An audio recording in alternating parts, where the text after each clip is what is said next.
right, so today we're in Love and Torah, part 57. Part 57. That's very surreal. Okay. We're getting close to wrapping this thing up.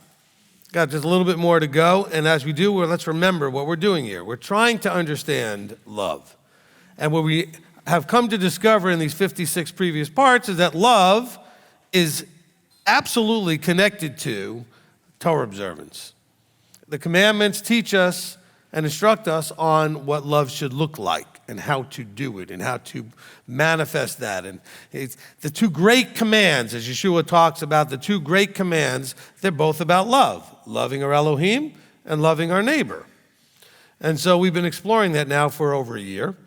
And I think that that's praiseworthy because this is the crux of the matter. If we get all the mechanics down and never figure out how to love each other, then what's the point?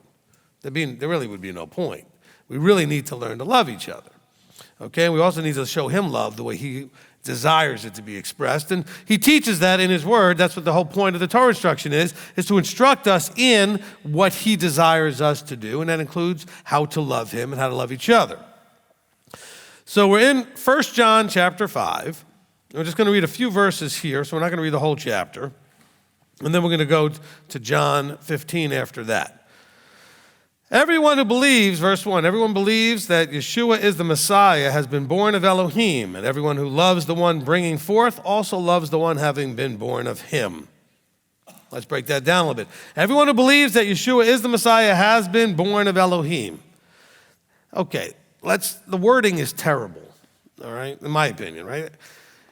He says, not everybody who just believes that Yeshua is Messiah is like born again or born. He's saying the knowing that Yeshua is the Messiah, not Jesus, not some other version of Messiah, but the Yeshua that Scripture really talks about. And I already messed a bunch of people up saying that, I'm sure. To know that Messiah in fullness, the truth, the way, the life, the light, the Torah, everything, he says that was birthed in you by Elohim. Okay, so I'm rewording that phrasing there. He says, everyone who believes that Yeshua is all those things I just said, because he's not just Messiah, he's not just Messiah, he's all those things, that was birthed in you from above. In other words, he's saying that was born into you. You did not come up with that on your own, okay? So let's not turn this into that Christianized idea of born again and all this other stuff. Not saying that those things are not true in terms of you literally being rebirthed into a new way of thinking, a new way of behaving. But here he's trying to make sure that you understand it's not, the demons believe that Yeshua is the Messiah. And that wasn't born of Elohim. That's just information. Okay? But you're believing in the full, true understanding of Messiah. That comes from above. Okay? That comes from above. He says, and everyone who loves the one bringing forth also loves the one having been born of him. So you were brought forth in that understanding from the one above, the Father. He says, and if you're going to love the one doing the bringing forth, in other words, the one who birthed the idea in your head, the one who opened your eyes, opened your ears, popped your bubble, then you would also love the ones that he's bringing forth, the ones that he's giving birth to. So there's your two great commands right there. You would love him and you would love each other, right? By this we know, now we're back to that relational thing. By this we know that we love the children of Elohim, when we love Elohim and guard his commands. So he's tying it together here in chapter 5, or the end of his letter here, because he didn't write it as chapters, but at the end of his letter he's saying, look, we know that we love, which is the whole point of his letter, is to get us to love each other properly. And to know him properly, right? He starts off early on saying, those who don't keep the commands and say they know him, don't know him. They're liars. They don't have that relationship. And so here he's saying, look, we know that we love the children when we love Elohim and guard his commands. How do we know? Because his commands teach us how to do it. And if we're guarding the commands, then it means we're doing it.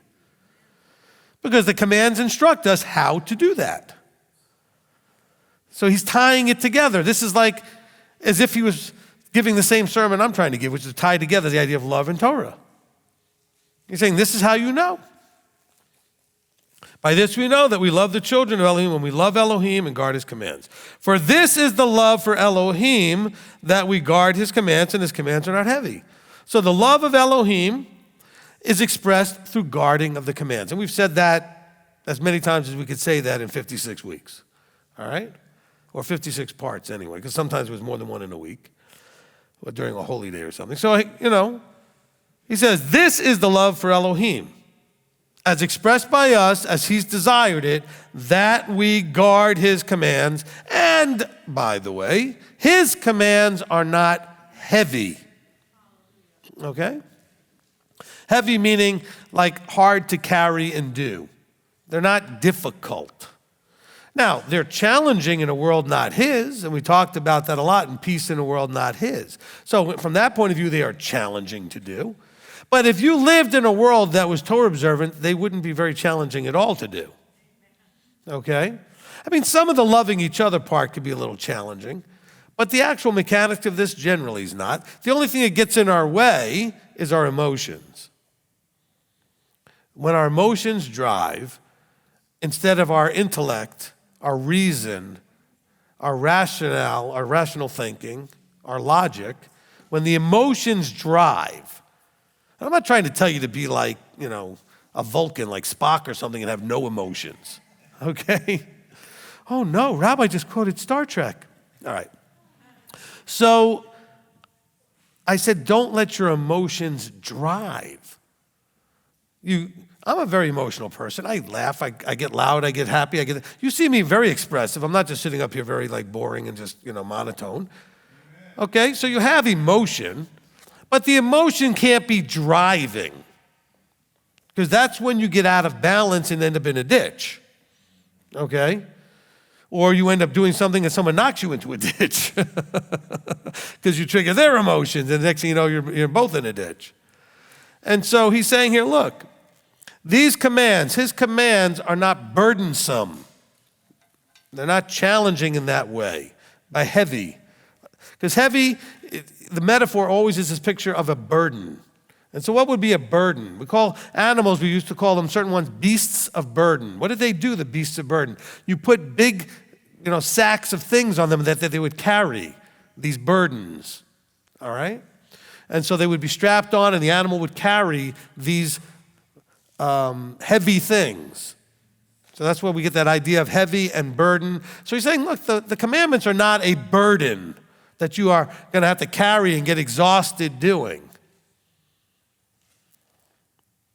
He says, because everyone having been born of Elohim, this is he's going to tell us why. He says, this is the love of Elohim, that we guard his commands. The commands are not heavy. Because, and he's going to tell us the reason. Because everyone having been born by Elohim, okay, he overcomes the world. In other words, once Elohim has touched you and given birth to you a second time, really, because he caused you to come out of your mother's womb too. Gave you a physical body and gave you, the breath of life and gave you thoughts and a mind and all. And then he rebirthed you by popping your bubble and birthing a vision of reality that you didn't have before. A clarity of reality that you didn't have before. The ability to see reality that you didn't have before. He says, the reason these things are true is because everyone having been born of Elohim overcomes the world. And this is the overcoming that has overcome the world, our belief. Let's tie that back together to everything. And he already explained this in previous couple of verses. Everyone who believes that Yeshua is Messiah. So if you believe Yeshua is Messiah, if you believe he's the truth, the way, the life, the light, the Torah, he says, and having that belief, we know that belief is only of use when it's put into action. And that belief in action is of the above and not of the world.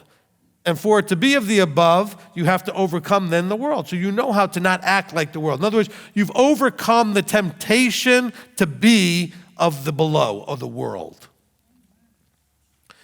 Because everyone having been born of Elohim, you are that person that then overcomes. He didn't birth you and then it's done for you. But because he gave birth to this new thought process in you, you then make choices to overcome the world thinking. The law of sin and death in your system. And the law of sin and death that's in your system is your thoughts about what's right and wrong, which leads to sin and death. Okay? The Torah is not the law of sin and death. Okay? You're thinking what's right and wrong. That's the law of sin and death. It rages in your members. It has your own ideas of what's right and wrong. And so, if you've been born of Elohim, you would then do the things of Elohim. Why? He says because you will have overcome, and your overcoming is because of your belief. And because you believe, and I believe the word there, belief, would be much more along the lines of emunah. Not just, I believe it's true, but emunah is a full trust that doing what he said will bring the results. A full trust that everything is under his control. In other words, he either causes or allows it. And so because of that, no matter what happens, we have, or should have, I shouldn't say we have because I know we don't, but we should have no fear. We should have no anxiety. We should have no concerns. But we do because we still struggle in the belief level to some degree. If you truly had, I'm not picking on anybody. We all fall into this, me, everybody. If you truly had complete faith, complete belief, you would never be afraid. You would never be filled with anxiety. You'd never have any of that stuff because you can't have both of those things. Which means that when you're in fear and doubt and anxiety, you're not in faith, belief, and trust. You can't have both in the same space. And so our goal here is to do what he says in the verse. Because we were born of above, we're now to overcome the below. What's the below? The fear, the doubt, the anxiety, the worry, the concerns, the hate, the anger, the bitterness, all that negative junk. Instead, you would have shalom, peace, and love, and all the fruit of the ruach. You know, the 9 aspects of the fruit: love, joy, peace, patience, etc. Those are things that are then overcome the world. Like, for example, Yeshua gives the example. He says, I want you to love your enemy. That would not be your normal thought. You know, your normal thought would be, at the very minimum, to heap coals on their head or something, okay? So he wants you to love your enemy. Okay, to do that, you have to overcome the worldly default thought, which is to hate your enemy. To have anger and bitterness and ill will desired on your enemy, okay? He wants you to have joy, as James teaches us, in a trial. Because, joy, of course I have joy, you think. No, what about joy when it's a trial, though? A challenging time. Well, the world would normally throw fits and have problems and panic and freak out in a trial. But you're going to have joy? Well, you can if you're born of above and you give and you yield completely to that through the submission to the commandments, and you have full emunah, you can have joy in a trial.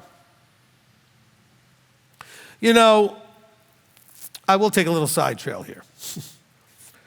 The world we live in today, you know, I really wish, well, 2 things. One is, there are places in this world today, almost no matter who you are watching right now, that you could go and find that you are very spoiled. Because there are places that are much worse than whatever you're dealing with, okay? But let's go back.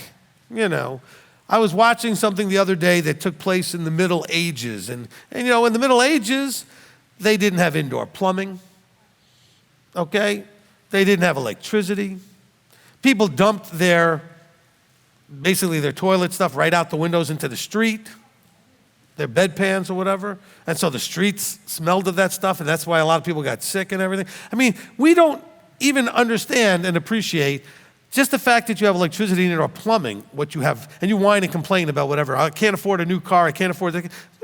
But look what you have compared to what, throughout history, most people didn't have what you have. Okay, they just didn't. Some of the ladies complain about the way they're treated. You know what? Go back and see how the ladies were treated back then. Okay?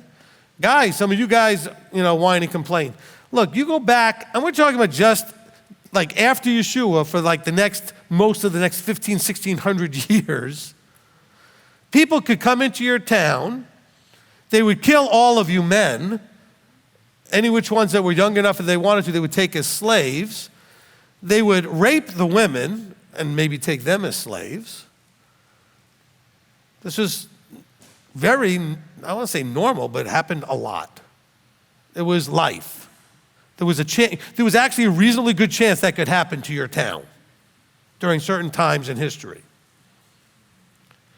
And you didn't have a whole lot to say about that.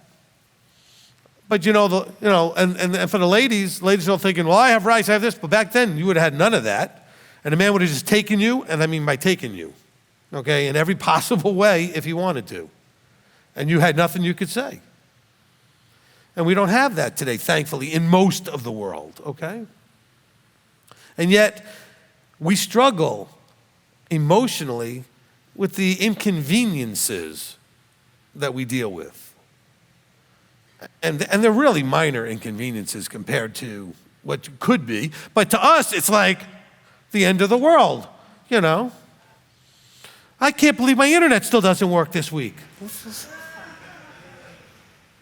I haven't had cable for like a month. So what? Aren't you old enough? No, some of you aren't old enough. I mean, I remember not having any of that stuff, okay? All right? Some of the kids are like, really? No internet, no cell phones, no cable TV, nothing. We went outside and played with sticks and threw rocks at each other. Well, I didn't say we were smart. You know, I mean, this is what we did. If you're a boy, you spend most of the time on somebody's yard beating each other up. That's all you had to do all day. You're bored, so you just spend time on the lawn beating each other up. That's what we did. Somebody looks at you guys sideways, you start crying like you got bullied. Most of the time, someone called us names, we laughed and thought it was weak. That's all you got? They called me a bad name and said I was blah, blah. We are just soft, okay? Actually, that's my mother-in-law's word. My mother-in-law used to look at the men of today and go, they're soft. And that's not a compliment. Okay? I'm not saying you need to be hard like a rock and be, but soft meaning they just don't have it in them to have the tough to get it done. And we're being told here to overcome the world. And I'm just telling you, we struggle with stuff that's nothing historically. In the historic record of things that are hard to deal with in life, we are just spoiled beyond spoiled. And yet we're probably whinier than anybody in history. I don't know that for a fact. It just seems that way to me. Because if you had to do these other things, you would just do them. You didn't have a choice but to get out there and deal with your animals and your crops and whatever you had to do. And you had to get up at sunrise and go to bed at sunset because there was no electricity. And otherwise you could maybe burn the place down if you left the candle on or whatever it was that you needed to do. Some of you struggle to figure out what to wear. What to wear? You had two outfits, maybe. Right? You had the one you were wearing and the one that was hanging up. I know because I've been to even here in the mountains, they've got some of these, from the 1700s, these houses, and you walk in them and the guide will say, look, see that hook? That's where the outfit went, and the other one you were wearing. That was it. And some of you are like, I need another closet for my closet. My closet needs a closet.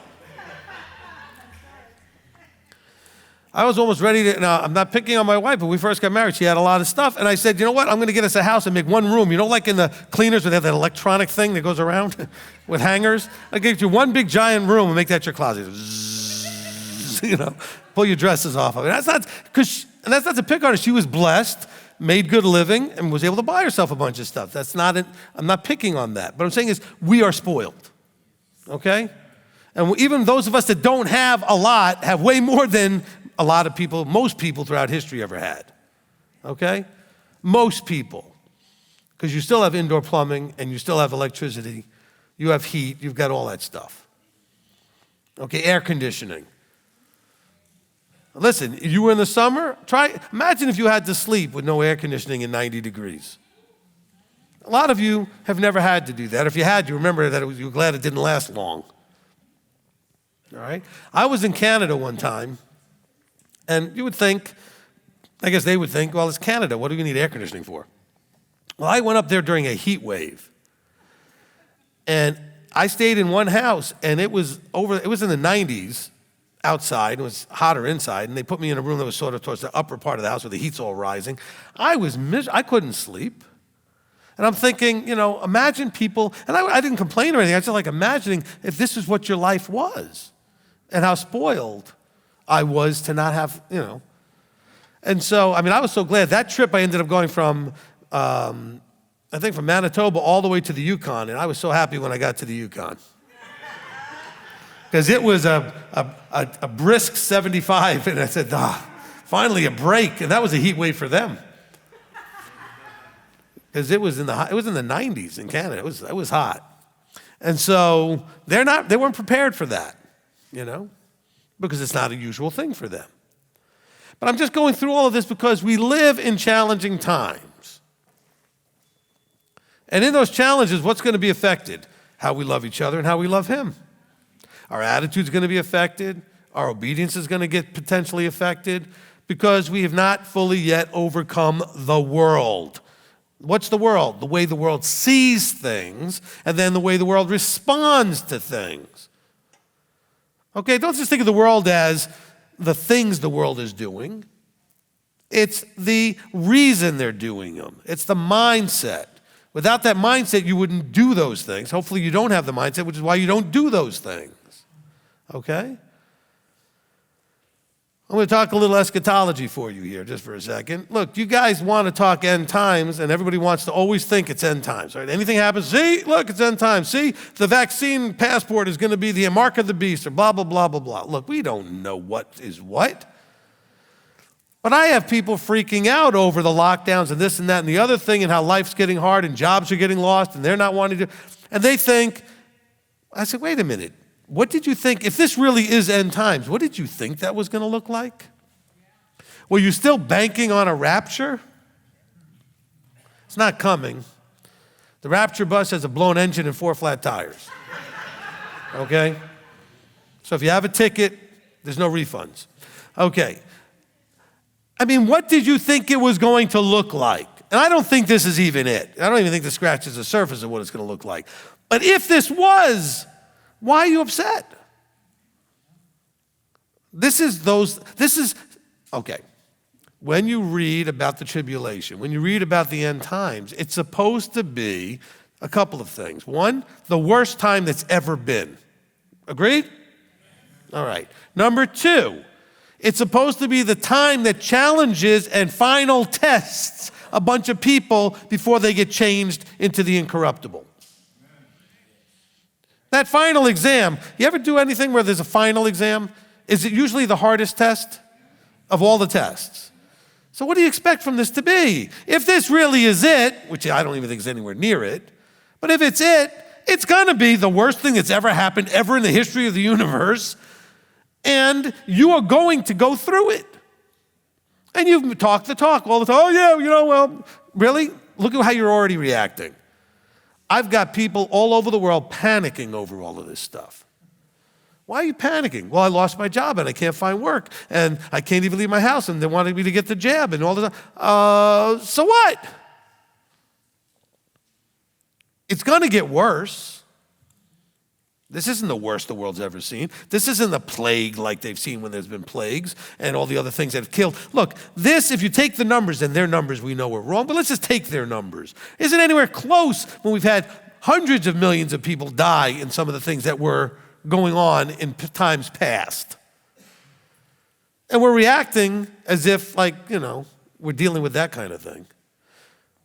We don't have a world war going on right now, so we don't have a lot of people dying from war that way.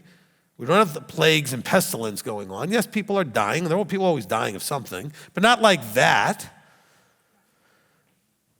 People have been locked up in ghettos. People have been locked up in slavery. All of Israel was in Egypt as slaves, and you're upset because you can't just run around and do everything you want during COVID. Really?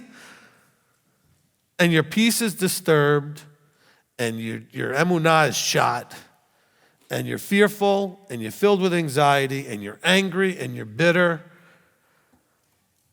You're not doing well in this exam. Now, here's the good news. Good news is this is only a pop quiz. Okay? To say, hey, you need to learn to handle this, or you'll never handle that. Okay? I mean, this is simply a little check-in to see where you're at. And some of you should be paying very strong attention to how much you're not ready for this, and figure out what you need to do to become ready for this. Because this ain't it. This isn't even close.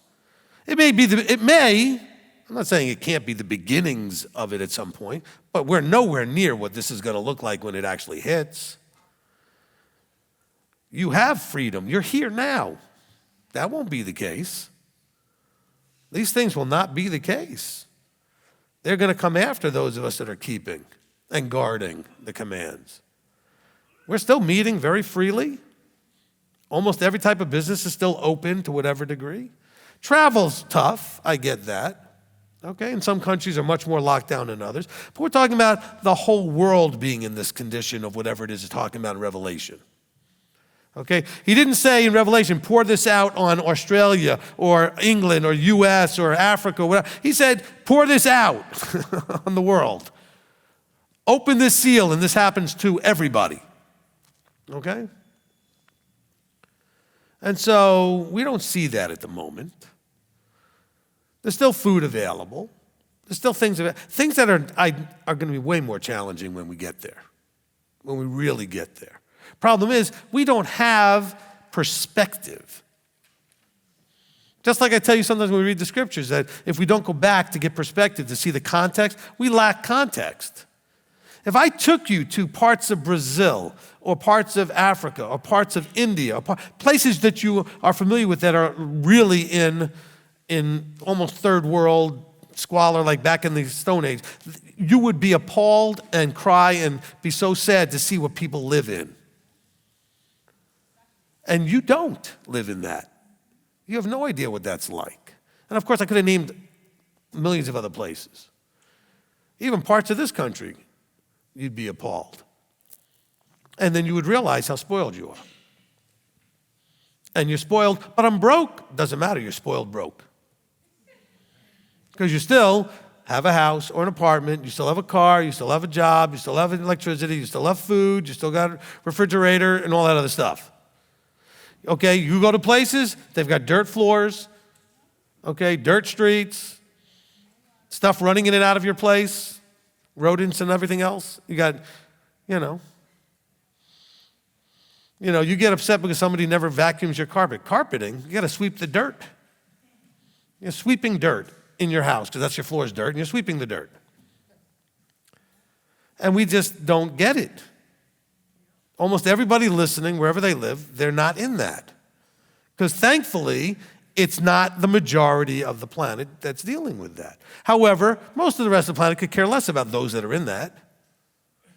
There's not really a heart for that. And we should have that.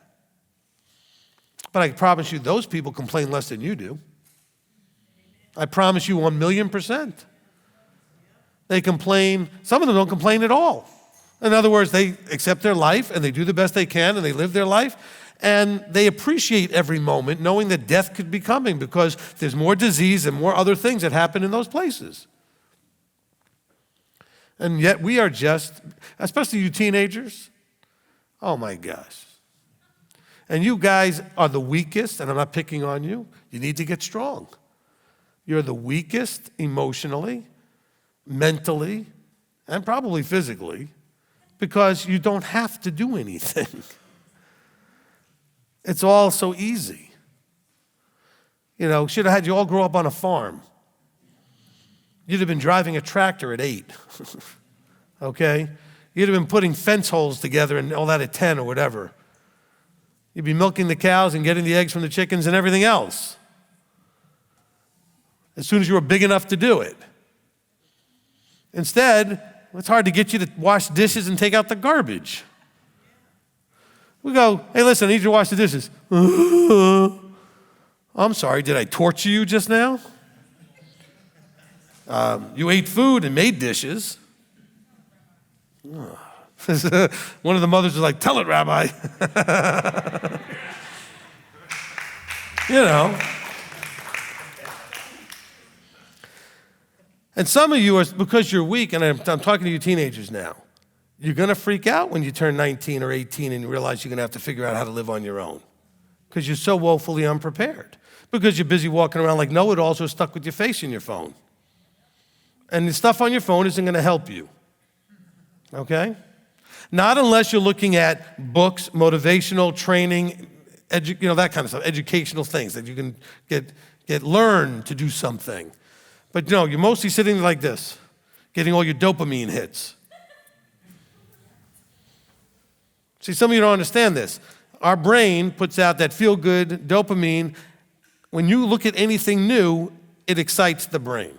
That's why your children can focus for like no more than 8 seconds. Because now they want another hit. So they change to the next screen. Boom, something new and different. Oh, saw it already. Boom, something new and different. And they're addicted to it. So they don't just do like you and I would have done as kids, where we did something, we did it for hours, the same one thing. We didn't need a new thing every 5 seconds. But they don't. They don't do that. But that's because that's the world they're in, so they have other things to overcome. They have advantages too. You children have advantages. Like some of you are taking advantage right now thinking I'm not watching, so you're talking to each other instead of listening to me. And I will call you out in a minute. And they're not hearing me because they're busy talking. All right? I'm giving you very helpful stuff, but you don't understand, you don't care. Like blah, blah, blah, some old guy talking. All right? Well, look, you can blah, blah, blah all you want, but soon enough, you're going to have a door in front of you that you're leaving. And when you go out that door, everything's on you. And then what happens? Because you are not going to couch swim forever.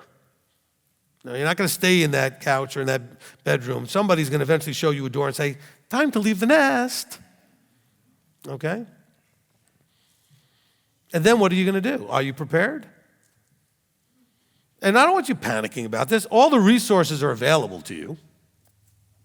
You've got all of the people that have done it before, the adults, et cetera, who can help you if you would only desire to listen.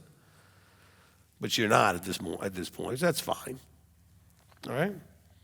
But all of this goes back to this overcoming the world thing. Okay? We've got to overcome not just what we think of as challenges.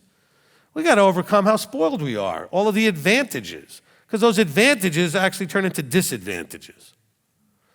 Okay?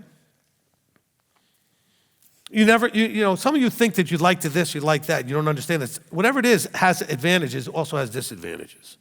Okay? I'll give you an example with myself. All right? I have a genius IQ. It's not an advantage like you think it would be. I never really learned to work in a focused way because I could get away with not doing it. See how it was a disadvantage? Oh, you would have thought, it's an advantage because you could just go breeze through things and just wing it. But then I never learned, okay? I didn't have the discipline like I know others did to get the grades. Same grades I did, but they had to work harder at it. So they learned how to focus and do the work and study and everything else. And that only gets you so far. At some point, I've learned I needed to have those skill sets I never had. And then I had to learn them at an older age where it was tougher to do. Okay? So just think about anything that you have as an advantage also has a negative side to it. Okay? It's great having a cell phone. There's a negative side to it. It's great having computers. We couldn't stream and do this if we didn't have that. There's a negative side to it. Okay? All right. Let's get back to the verse. And this is the overcoming that has overcome the world, our belief. Now, our belief hasn't overcome the world, meaning that we overcame, so the world has been subdued. We're talking about individually. You have overcome the world's temptations and the world's trappings if you have true belief, then put into action. Are we good on that? Okay? So people can read this through a Christianized sort of idea that belief overcomes the world. No, the world still is the world. And it's still chugging along doing the same junk it's always done. If you're doing it this way, you're just not participating in it. That's the only difference. You're not drawn into it and sucked into it where you're now having the same behaviors and thoughts and everything else that the world does. Let's continue. So who is the one who overcomes the world, but the one who believes that Yeshua is the Son of Elohim? Now again, this is not just that you believe he's the Son of Elohim. The demons know that. So it has to mean more. So it means that, let's kind of reword this. Who is the one who overcomes the world, but he who believes and takes action because of belief that Yeshua is who Yeshua is, the Son of Elohim, the Word, the light, the truth, the life, all of that. That's the one who overcomes. Not just someone who informationally recognizes, oh yeah, he's the Messiah. But if it doesn't change you, if it doesn't affect you, if you don't have action that manifests out of that information, so what? It'd be like, two people driving, and one of them looks at the gas thing, says almost empty, and the other one says basically on empty. They're both saying the same thing, and one decides, but we both have the same information.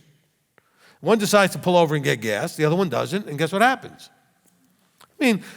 You have to react to the information. They both had the same information. And so he's saying the one that overcomes is the one who believes. And we know belief is an action. That Yeshua is the Son of Elohim. This is the one that came, okay, we're going to stop there in verse 6. Verse 5. Verse 6 gets into the whole thing with, them trying to make a Trinitarian point or whatever. We're not going to deal with that today. All right, we've dealt with that in other teachings. This is still about finishing this idea of belief is linked to our relationship, which is linked to the Torah, which is linked to our being able to love each other and love him. That's what verses 1 through 5 is all about. Okay? Everyone who believes, verse 1, that Yeshua is the Messiah has been born of Elohim, and because of that, you're going to love the one who brought forth, and you're going to love the ones that are brought forth, right? The one who does the bringing forth and the ones that are brought forth. And this is, again, all about the two great commands. Let's now go to John 15. Okay? John 15, verse 1. I am the true vine, and my Father is the gardener. Every branch in me that bears no fruit he takes away, and every branch that bears fruit he prunes, so that it bears more fruit. So let's just start with that in the context of, remember, this is still John writing, right? He understood this when he's writing 1 John 5. Let's take that idea of the one who overcomes, the one who believes. So let's take it into this level. We recognize that Yeshua is the vine, the Father is the gardener, and every one who believes in that is a branch. So you're growing, you're attached, you're flowing out of him. So it's more than just the idea of belief and recognition of who and what he is, but you're now a branch. He says, and every branch in me that bears no fruit, he takes away, and every branch that bears fruit, he prunes, so that it bears more fruit. This is the little pop quizzes we get. All right? Listen to the teaching, baptism of fire. It'll tell you all about that fire. And that fire has nothing to do with tongues or any other thing you learn in the charismatic churches. That fire is a trial. That fire is going to see what you're made out of and burn away anything that needs to burn away. He says, you, verse 3, you are already clean because of the word which I've spoken to you. Now, clean, let's not understand this through Christianese. Okay? What in Hebrew would that word be for clean? Tahor. And the opposite being tameh, unclean. So he's saying is you are tahor. That's different than thinking, oh, you're perfect, you're not sinning anymore, you're having no more mistakes. You are ritually and covenantally clean. In other words, to be tahor, what's required? Rituals. There's things that have to be done for something to be tahor. Okay? And so it says here, you are already clean because of the word which I spoke to you. In other words, you took the word I spoke to you and you did the things that make you tahor. A little different than maybe you understood that verse. Because Christianity would say, oh, we're clean now in Messiah. Hey, they don't even know what the word means. They don't understand what tahor is. You put this in Hebrew, that's what the word would have been there. Okay? He says, so you are already clean because of the word I've spoken to you. So he's saying, look, I spoke to you, you applied it, you are clean. Remember, this is his kind of farewell messages between 15 and 17. He says, stay in me. All right, so this idea of being a branch, and if we're a branch, we need to bear fruit, and that branch is in Messiah. Messiah is being gardened by the gardener, which is the Father. Okay, we're a branch of the vine, which means we're being fed by the vine, etc. And then he says that in that state, we are tahor. That's in the bearing fruit state, because he says if you don't bear fruit, what happens? He takes it away. So then you're no longer in the vine. So in this state of tahor, he says, now I'm going to give you instruction. Stay in the vine. Stay in me. So you stay tahor, you stay clean, and I stay in you. As the branch is unable to bear fruit of itself unless it stays in the vine, so neither you unless you stay in me. In other words, what is him? When he says, what is him? What is he? He's the vine. He's the truth. He's the Torah. He's the word made flesh. He's the light. So he says, you cannot bear fruit. What's the fruit? Torah observance. Loving him, loving each other, all through Torah observance. You can't bear fruit unless you stay in the vine, because the vine is the source of the understanding of the light, the word, the truth, and all that other stuff. If you are not staying in the vine, then you also are not going to bear the right fruit and be able to produce, because now you're not feeding off the vine, you're feeding off yourself or some other source.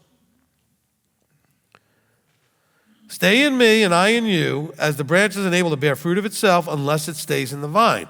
Because remember, the fruit he's talking about is he wants you to bear, you're always going to bear something, right? Fig tree is not going to produce apples, an apple tree is not going to produce pears, right? You got to produce what you produce. But he says you're going to produce Yeshua stuff, you got to stay in Yeshua to do that. He says, I am the vine, you are the branches. Seems like he already said that. We're thick-headed. He's got to say things a lot. He who stays in me and I in him, he bears much fruit. So he's giving us a agricultural, metaphor. I mean, he's got a lot of farmers that would have certainly understood all that.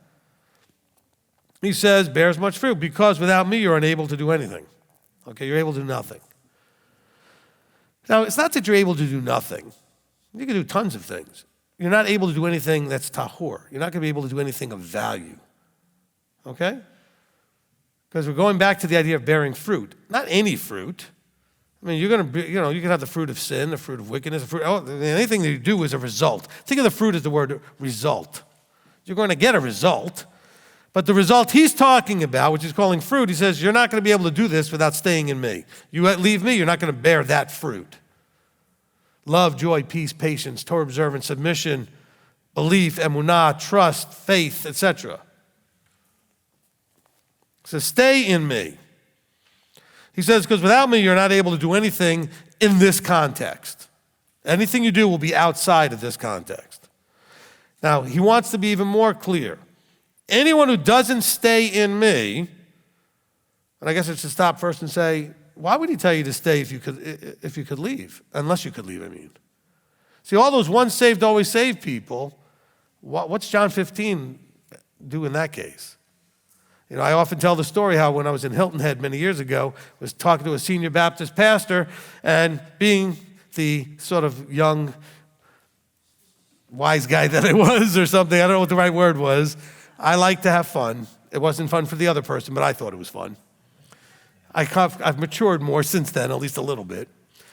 So we're sitting together, and I took out this scriptures right here, opened to John 15, and handed him, I said, by the way, so once saved, always saved? Yeah. He's telling me, okay, so let me understand this. It says here, every branch in me, verse 7, 6. If anyone does not stay in me, he is thrown away as a branch and dries up, and they gather them and throw them into the fire, and they are burned. So how does that exactly work?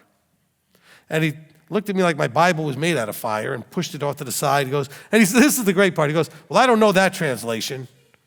I was like, it reads the same in every translation. That's not one of those things that reads different in any translation. I said, you got a King James around? The guy said, sure, pulled one out. I said, here, read it, now tell me. He said, we were just spiritually blind. That's the accent he used, too. You just spiritually blind. You're going right to hell. Actually, he didn't say that to me, but he told it to my wife. She almost sent him right there, too, right there. She about stood up ready to grab him by the neck. You first.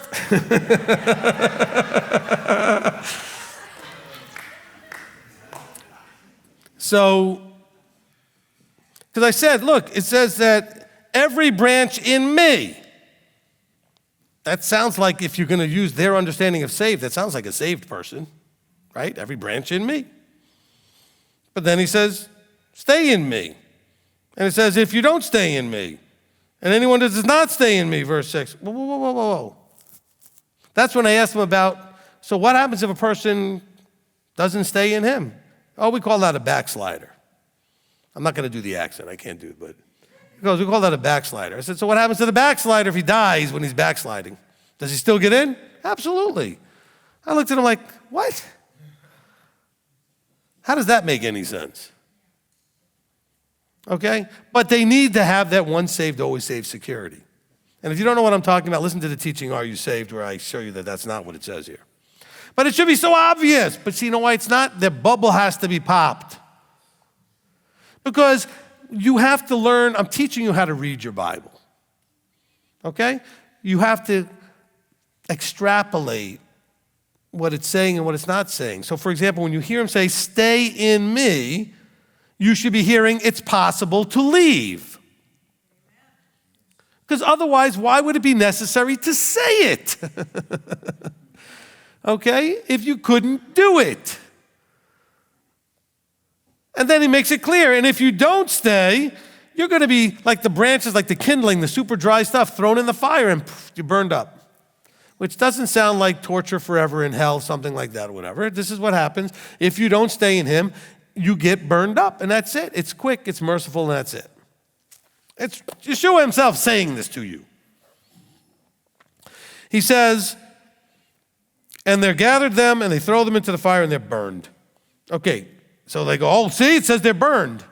Do you ever throw really dry little sticks into a fire, a hot fire? How long do they last? Seconds, you know? I mean, they last a little longer when you're first starting a fire, but he says, we're talking about like the fire they talk about throwing people in, it's like this big hot burning, like hotter than whatever they used on Daniel. And you know, the Shadrach, Meshach, and Abednego, right? They put them in the fire. Okay, the hot fire from that story. When people stood next to it would burn them. Well, you throw some kindling of wood into that thing's gonna burn right up. As it's hitting the fire, it'll burn up before it ever lands. He says, verse 7, if you stay in me, why would he say if? Because you don't have to. You could leave.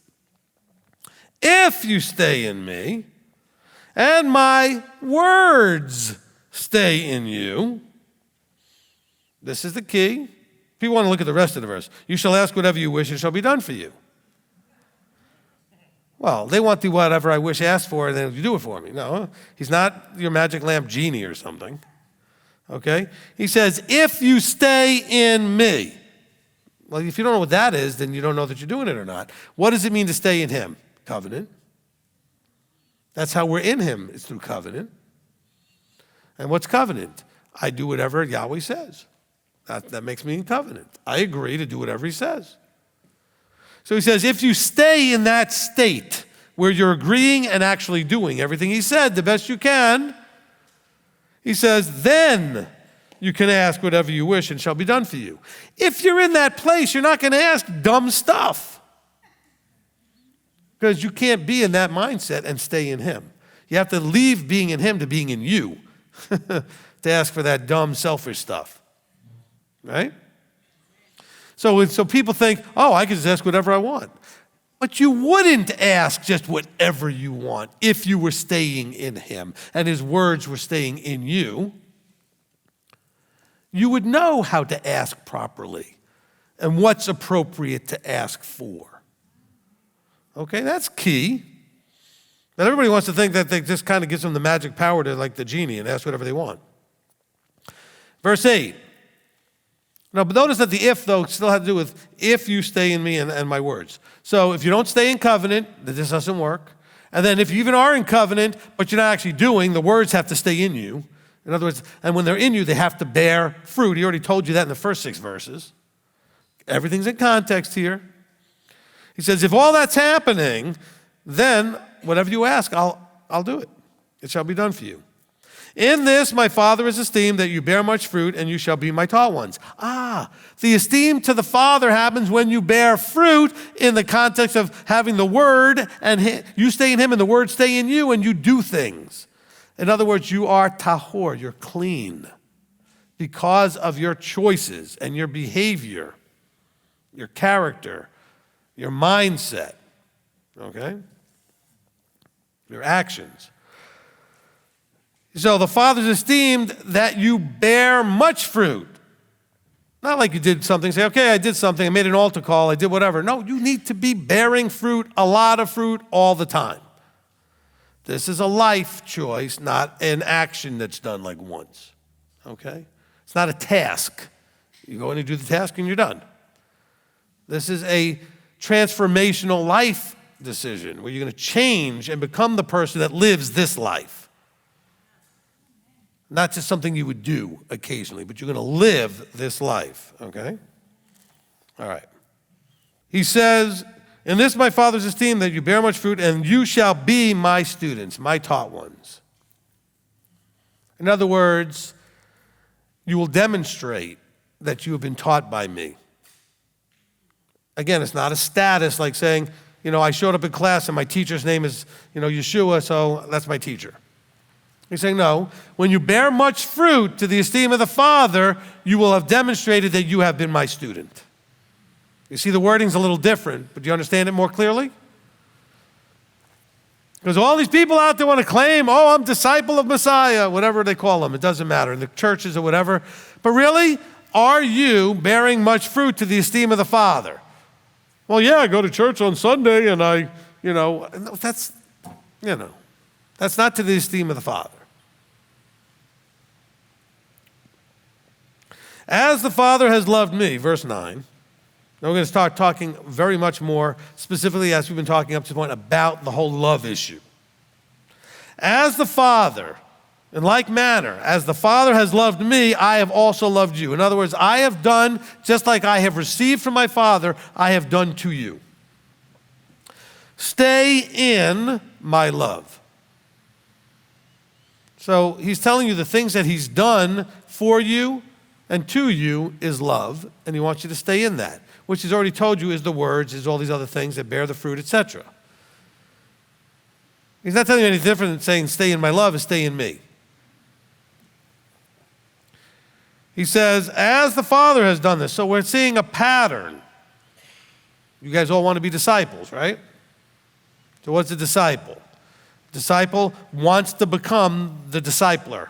Not to be in that position, but wants to become like that person. Yeshua was completely, perfectly discipled by the Father. That's what he says, if you see me, you see the Father. Because everything I do, everything I say, you might as well be hearing it from him because I am trained and have become him. Not literally, but congruently with. And so as my Father loved me, as with everything else that I've ever experienced from my Father, I have now done, because I do what he does. So I have loved you, wherever you are in the middle of this chain of command, so to speak, this vertical structure, as you receive, you then need to, in like manner, give to the next level below. So he's telling the disciples, the ones who he says, if you do these things, then you are my students. He said, I have done what my Father did to me. You need to now do what I have done for you, which is the same as what my Father did to me, so it might as well have been from the Father himself. And then you go and perpetuate this discipling process. And you share the same things over and over again with other people. All right? He says, as the Father has loved me, I have also loved you. Stay in my love. In other words, keep doing it this way. I've showed you what it looks like. Stay in that place where you keep doing it too.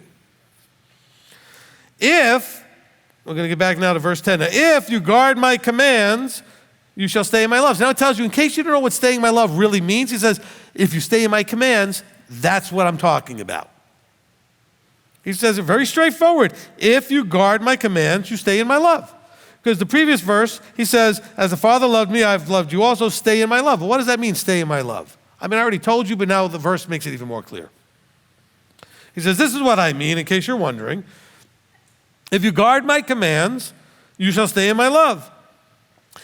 He says, it's the same pattern, though. Even as I guarded my Father's commands and stay in his love. So now he says, I have loved you as the Father has loved me, and I'm going to tell you what that looks like. He commanded, which is his love language, and I did what he said. Okay? I commanded you, and you do what I say. And so that's the love language, guarding, and it always is still guarding the Father's commands. It's not like each one's making up their own commands. It's still the Father's commands. But the fact that Yeshua taught them and the students listened, that's staying in his love. If I'm doing the same thing and you listen, that's staying in my love, but it's also staying in his love going up the chain because it's not my stuff, it's his stuff. It shouldn't be my commands. It's not stuff I'm making up. This is still helping you understand this is what the Father is esteemed by your obedience and guarding his commands. All right? So we're not adding anything new to this. Verse 11. These words I've spoken to you for a reason, so that my joy might be in you and that your joy might be filled with integrity, tamim, may be complete, filled to capacity, filled to overflowing, to fullness of how it was intended. All right? Now, by the way, for those of you, and I've said this every time, but in case you're hearing for the first time, this is the same as in Matthew, where it talks about in 5:19, and it talks about, I didn't come to destroy, but to fulfill. So if that word fulfill in Matthew means do away with, this word does too, and you have no more joy. Okay, let's not play word games, okay? It means the same thing here as there. There, it doesn't mean done away with, neither does it here. It means to bring it to the fullness of what it was supposed to look like. I came to show you what full Torah observance looked like. Not to destroy it, but to show you what it looks like when it's done to the fullness. And he said, I came so that you might have my joy. And he has joy beyond we could even think. So that your joy. Remember, we already talked about love, now he's talking about joy. Fruit of the Spirit, love, joy. He also says, my peace I give to you. Love, joy, peace. There's a pattern there. He has it. He wants you to have it just like he has it. Where did he get it from? His Father, because his Father has it and gave it to him and wanted him to have exactly what he had. He said, these words I've spoken to you so that my joy might be in you and that your joy might be complete.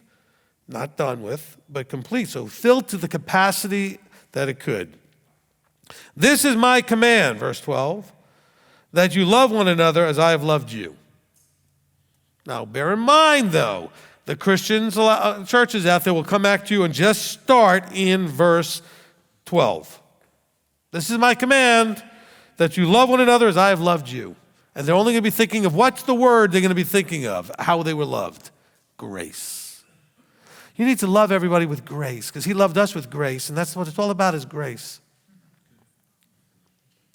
I'm not trying to be, sarcastic, although I am to some degree. But I don't want to be too disrespectful.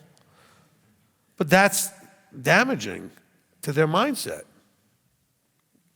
because they don't understand. He just told you what the love he's talking about is. It's commandment, keeping, doing, guarding, etc. Okay? He didn't hint at it. he didn't hint at it. He said it absolutely straightforward. He said, if you stay in me and my words stay in you, you shall ask whatever you wish, it shall be done. And this my Father's esteem, that you bear much fruit, and you shall be my taught ones. As the Father's loved me, I also loved you. Stay in my love. If you guard my commands, you shall stay in my love. Then we get to verse 12. This is my command, that you love one another. How? By staying in the commands. Because the commands tell you how to love one another. So let's not just take verse 12 out of context. Everything in verse 12 is talking about covenant breaking or keeping. So chapter 15 is covering that. So when we get to verse 12, which is part of the same thought, he starts in verse 1 when he starts talking about the vine and the branches and understanding how the vine is what feeds the branches, and we are fed with what? The Torah, Yeshua, the life, the light. Now we get to verse 13. No one has greater love than this, that one should lay down his life for his friends. You are my friends if you do whatever I command you. Well, he just said that we need to love each other. That's his command. Well, every commandment in the book came from him. Period. Okay? Oh, no, they came from the Father. And then everything the Father said, Yeshua did, he was the spokesman. So yes, it's all the Father stuff, but everything ultimately, when it said, thus said, he is the Word. He's the spokesperson that brings it out. The Father isn't talking to you directly. He's going through the spokesperson, his Son. Let's continue. So he says, no one has greater love than this, than that one should lay down his life for his friends. Okay, I know we talked about this in the Zone 2 meeting earlier today. For those of you watching online, you have no idea what I'm talking about. It doesn't matter. All right, the point is this. This is one of those verses to help you understand what Yeshua did. Okay? What did he actually do? He redeemed you. He didn't do human sacrifice for those that attack you for human sacrifice and everything else. Oh, but he sacrificed himself. Yes, he gave up something he could have had so you can have it. That is what we would call a sacrifice. We're not talking about a sacrifice like an animal slaughtered on an altar. Let's be careful we use the right words. He gave up his life by saying, Father, they deserve to die. Take me instead of them. Now bear in mind, even though he said all that, he didn't just like walk up to an altar and kill himself. He allowed this horrific murder to take place. But he did it willingly, knowing that it would provide the redemptive response. In other words, exchanging his life for ours. And so he's telling you, because he's about to do this for all of them, no greater love does one have, but to give up their life for their friends. I'm going to do this for you. Okay?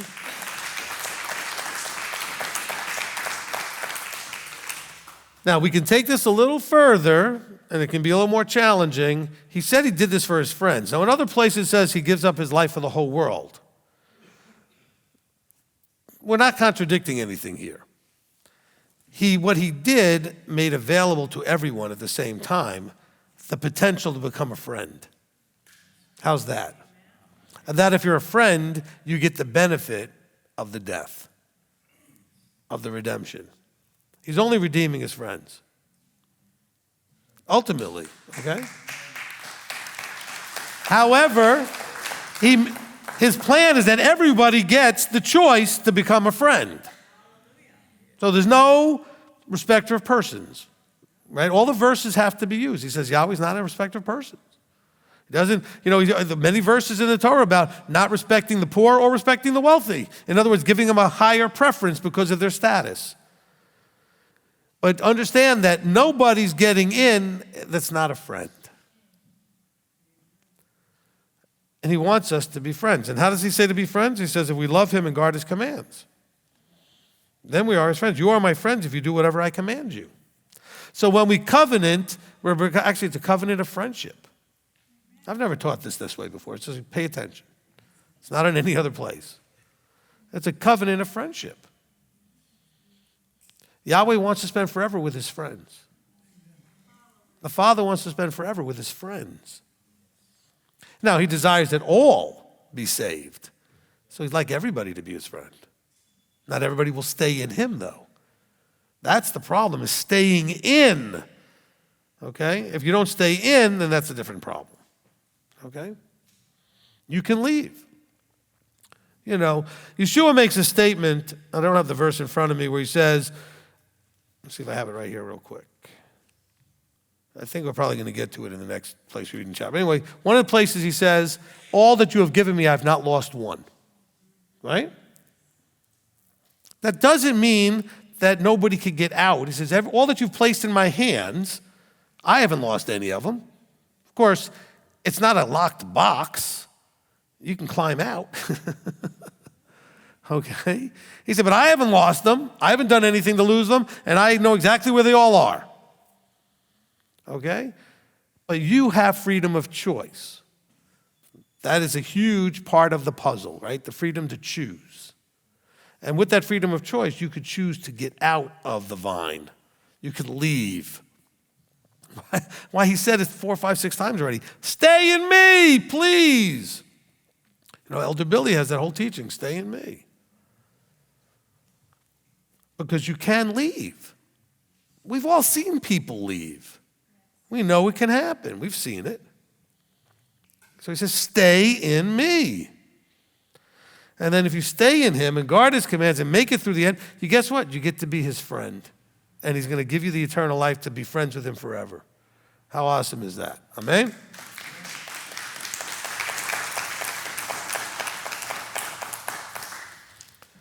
I guess I'm running out of time, but we'll just finish with one more verse because it still says the same point. So no longer, verse 15, do I call you servants, for a servant does not know what his master is doing, but I've called you friends, for all which I have heard from my Father I have made known to you. Okay? So this is the key. The key is discipleship. He says, all that my Father gave me, I made known to you, and you chose to guard it and do it, which makes you my friend. Okay? And that's the point that we have here. And all of this is connected to what? To love. He's telling us about the love part of this. He says, you shall stay in my love if you guard my commands. He says, no greater love does one have except to lay down their life for their friends. He says, this is my command, that you love one another as I have loved you. So it's all about love, but it's always connected to the commandments. Always. Let's go before the Father. Father, we come before you. And Father, we are very, very excited about being your friend. Father, to being called friends of the living Elohim, to be friends with Messiah, to be living forever as friends. But not just friends as in being friendly, but friends as that would lay down their lives for another. Friends that would have that love. Friends that are in the proper vertical alignment, that as Yeshua followed you, we follow him, and so on. And so, Father, help us to overcome the world. Help us to have that true faith, belief, emunah, and trust, so that we can overcome the world's mindset and emotions and temptations and behaviors, so that we can stay tahor and stay in you and stay in the vine. Father, we come to you just so appreciative that you took the time, or I shouldn't say much time, but you chose at this time to open up our hearts and our minds and our eyes and our ears so that we can see you as you are, to this little degree that we get to see it, so that we can see the truth and understand it and choose life. So, Father, we come to you thanking you, praising you, and giving you all glory and honor in the name above all names, Yeshua our Messiah. Amen. Amen.